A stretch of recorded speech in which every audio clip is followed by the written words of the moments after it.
Section 1.4 is about exponents. All right, so exponents are basically a faster way to write when there's multiples of the same factor. For example, 5 times 5 times 5. We can more simply write it by having a 5 with a 4 as the exponent.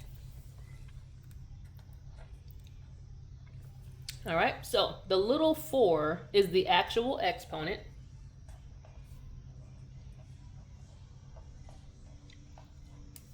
And the larger number, that's the base. And the base is the actual number that or the actual factor that we're working with. The exponent just tells you how many of that factor we have. So they may ask you to, expand or rewrite this without the exponent. Well, that's where they're wanting you to show that you understand that this means this is the base and it's being multiplied times itself 4 times. Let's see. Sometimes the exponent can be referred to as a power. We could say this is 5 to the 4th power or 5 raised to the 4th power. So yeah, any of the exponents, we can kind of use it as the word power to read it. But there are a couple that have a special name. That something like this, okay? Your book shows you that if it's 6 as the base with a 2 as the exponent, we could say it's 6 to the 2nd power, or we could say 6 squared.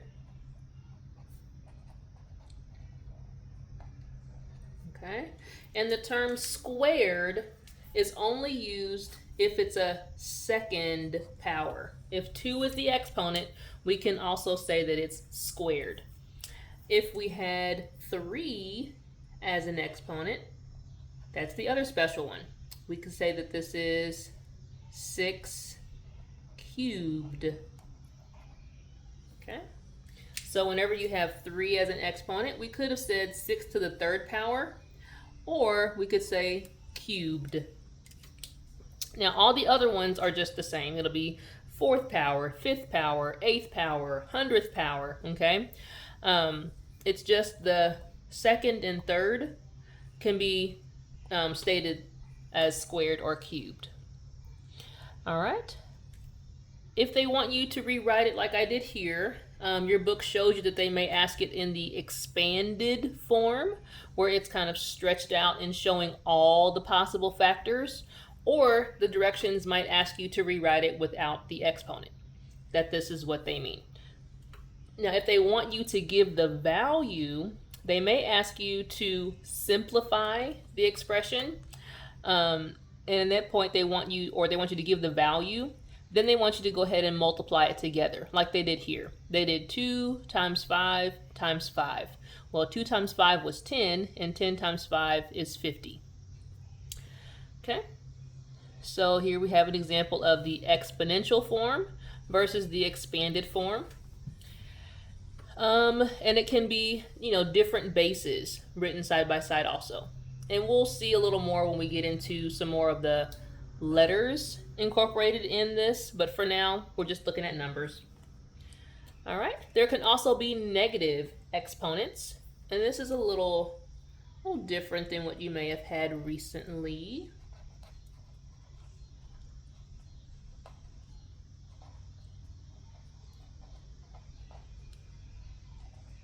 Okay, I think we just touched on this in the previous math class about how a negative exponent, how it changes things. So we're not talking about a negative number, okay? So not so much that the base itself is negative, but we're talking about the exponent being negative.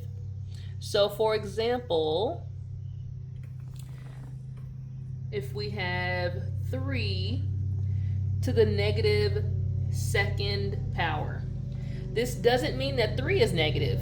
We're talking about this exponent being negative. And a negative exponent basically says that it is the reciprocal of a number if it's divided by 1. Okay, you're basically just flipping it over. So to rewrite this, this is the same as saying, instead of this invisible 1 being here, we're going to flip it over. So now we've got 1 over 3 to the second power. Sorry, someone's mowing the grass outside the window here.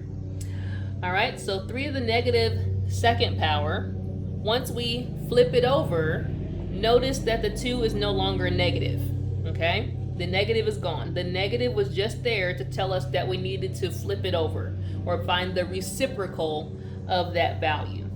Now, they may ask you to, simplify it further. And we could go ahead and say, well, 3 to the second power means 3 times 3.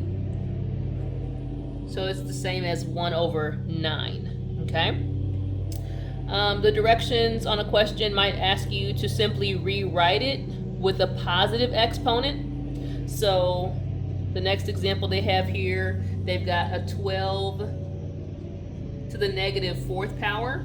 And if the directions said to rewrite the exponent using only positive exponents, well, if I need to change that sign, I'm going to have to flip it over and get the reciprocal. And again, I want to think of it as, any whole number over 1 represents a fraction, so that I can see when I flip it that the 1 now becomes the numerator and 12 to the fourth power is the denominator. Again, once you flipped it over, the negative is no longer there. And this can happen if the original expression had the negative number on the bottom, or the negative exponent on the bottom. It means the same thing. In order to get this to be positive, I would have to flip it over. Again, the reciprocal. So when I flip this over, the reciprocal now puts 2 to the third power on top with a 1 on the bottom. But we know we typically don't write the 1 in the denominator. So we could simplify it further and just say 2 to the third power. Okay? So for negative exponents, you are going to write it as the reciprocal. Flip over the fraction, and that will get rid of your negative exponent. Okay? So we're going to try some of these in class.